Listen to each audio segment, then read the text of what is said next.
Fala galera, tudo bem com vocês? Tô eu aqui de novo, iniciando mais uma videoaula.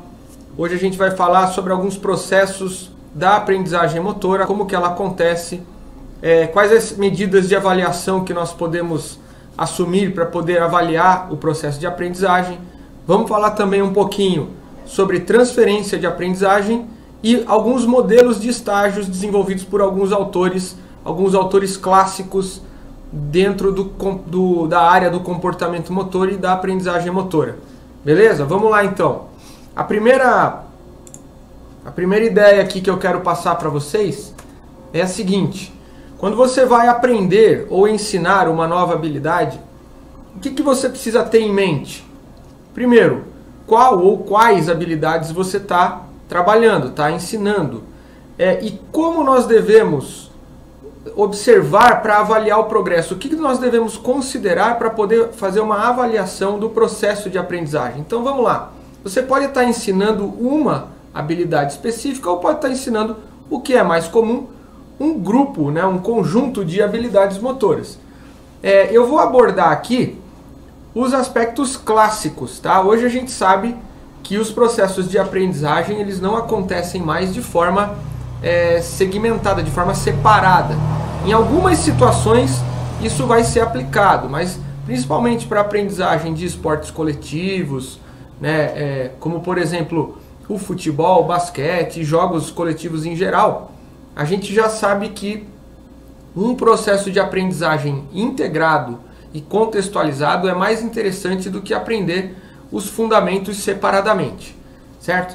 Então vamos dando sequência aqui, ó. Quando você percebe que está havendo um processo de aprendizagem, quais as mudanças que ocorrem nesse processo? O que você nota que muda no comportamento do seu aluno? Perceba que são algumas perguntas até óbvias, mas que pode ser que de primeiro momento a gente tenha até um pouco de dificuldade para respondê-las, né? Então vamos lá. Primeiro ponto aqui para a gente entender esse processo é saber a definição de aprendizagem, certo? Então o Richard McGill aqui no seu clássico livro, né, ele coloca a definição da seguinte forma: uma alteração na capacidade da pessoa em desempenhar uma habilidade, que deve ser inferida como uma melhoria relativamente permanente no desempenho devido à prática ou experiência. Então note que aqui eu queria destacar algumas coisas aqui. Primeiro, é uma alteração na capacidade da pessoa em desempenhar uma habilidade, ou seja, é uma mudança no comportamento da pessoa que está fazendo ali uma habilidade motora ou um conjunto de habilidades. Segundo ponto, como você pode ver no texto aí que está grifado, a palavra inferida, ou seja, você não consegue observar a aprendizagem diretamente, você consegue observar a manifestação dela, você consegue observar a mudança no comportamento e as características dessas mudanças que acontecem ao longo do tempo. Você não consegue ver diretamente as alterações nos processos neurológicos, cognitivos que está acontecendo dentro do indivíduo, né? No campo cognitivo, neurológico, motor. Você não consegue observar isso diretamente.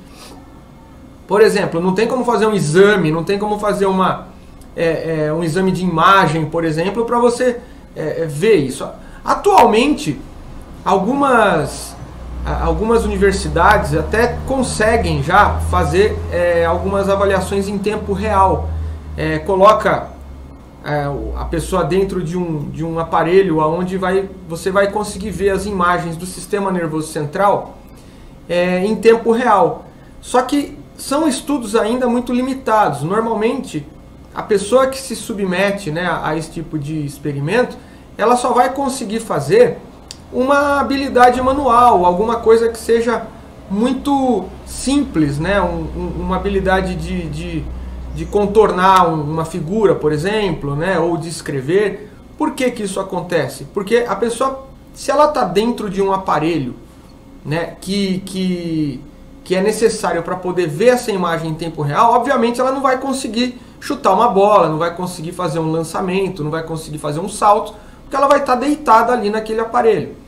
Então, mas de qualquer forma, a ciência já está avançando para esse campo, né? Já está avançando nessa perspectiva. Via de regra, dentro da nossa realidade, a gente ainda vai inferir a aprendizagem. O que significa inferir? É você observar evidências. Como eu disse, você não consegue observar diretamente a aprendizagem. As mudanças nas estruturas cognitivas, neurológicas, você não consegue observar diretamente. Mas você consegue observar as mudanças no comportamento, que são as evidências. A partir daí, você infere que houve aprendizagem. Outro aspecto importante aí na definição é que ela deve ser relativamente permanente, ou seja, não basta você fazer um dia e depois nunca mais conseguir fazer. A aprendizagem ela é caracterizada quando ela está permanente naquela pessoa. Quando a pessoa conseguiu aprender um dado movimento ou um dado conjunto de movimentos e ela não esquece aquilo com facilidade, está estabelecido na sua memória de longo prazo. Aí sim você pode considerar aquilo como aprendizagem. Se for uma performance isolada, não é considerado aprendizagem. Você estava um dia lá fazendo arremessos no basquete, e aí você consegue acertar lá uma quantidade significativamente alta de arremessos. Só que nunca mais você conseguiu fazer aquela performance. Significa que aquela performance daquele momento pode ter sido devido a fatores outros que não a aprendizagem. Ou seja, pode ter sido fruto do acaso, pode ter sido algum aspecto motivacional, enfim, qualquer coisa que não tenha sido processos naturais de aprendizagem. Por quê? Porque para ser aprendizagem você tem que ter persistência, né? O desempenho ele tem que ser relativamente permanente. Para finalizar essa definição, perceba que o último aspecto é que todo esse processo ele necessariamente tem que ser em decorrência da prática ou experiência. Como eu falei anteriormente, não basta uma performance devido ao simples acaso ou por algum fator que não tenha relação com esse processo. Para ser considerada aprendizagem, tem que ser fruto da prática ou da experiência. Então vamos lá, seguindo aqui, ó. Mas o que é desempenho, né?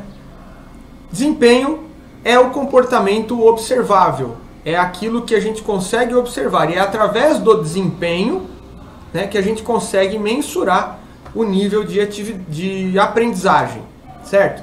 E aqui também uma definição do Richard Schmidt, no seu livro Aprendizagem e Performance Motora.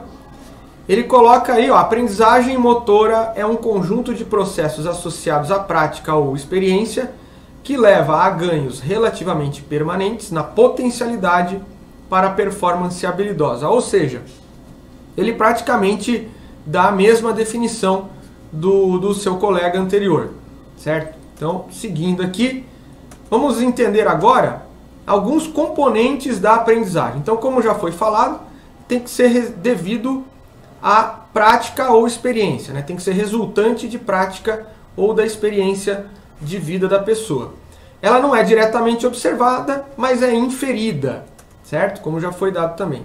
Envolve um conjunto de processos do sistema nervoso central. Obviamente, a gente está falando aqui do processo de plasticidade, do processo da capacidade que o ser humano tem de criar conexões neurológicas para desenvolver novas habilidades e aprender com isso, tá? Potencialidade para performance adquirida. Performances isoladas não representam a aprendizagem. Também já foi comentado, a gente está só reforçando aqui, tá? E aí, como que a gente vai avaliar a aprendizagem, né? O que a gente deve observar? A gente vai ver agora, mais uma vez, lembrando, dentro da perspectiva clássica dos estudos em aprendizagem motora, tá? A gente vai ver algumas características do desempenho. Dá uma olhada aí nos termos. Então nós vamos ver o aperfeiçoamento, a consistência, a persistência e a adaptabilidade. Esses 4 fatores podem ser observados durante o processo de aprendizagem. Então vamos lá, seguindo aqui, ó. Mas O que é desempenho, né? Desempenho é o comportamento observável, é aquilo que a gente consegue observar, e é através do desempenho, né, que a gente consegue mensurar o nível de aprendizagem, certo? E aqui também uma definição do Richard Schmidt, no seu livro Aprendizagem e Performance Motora. Ele coloca aí, ó, aprendizagem motora é um conjunto de processos associados à prática ou experiência que leva a ganhos relativamente permanentes na potencialidade para a performance habilidosa. Ou seja, ele praticamente dá a mesma definição do seu colega anterior, certo? Então, seguindo aqui, vamos entender agora alguns componentes da aprendizagem. Então, como já foi falado, tem que ser devido à prática ou experiência, né? Tem que ser resultante de prática ou da experiência de vida da pessoa. Ela não é diretamente observada, mas é inferida, certo? Como já foi dado também. Envolve um conjunto de processos do sistema nervoso central. Obviamente, a gente está falando aqui do processo de plasticidade, do processo da capacidade que o ser humano tem de criar conexões neurológicas para desenvolver novas habilidades e aprender com isso, tá? Potencialidade para performance adquirida. Performances isoladas não representam a aprendizagem. Também já foi comentado, a gente está só reforçando aqui, tá? E aí, como que a gente vai avaliar a aprendizagem, né? O que a gente deve observar? A gente vai ver agora, mais uma vez, lembrando, dentro da perspectiva clássica dos estudos em aprendizagem motora, tá? A gente vai ver algumas características do desempenho. Dá uma olhada aí nos termos. Então nós vamos ver o aperfeiçoamento, a consistência, a persistência e a adaptabilidade. Esses 4 fatores podem ser observados durante o processo de aprendizagem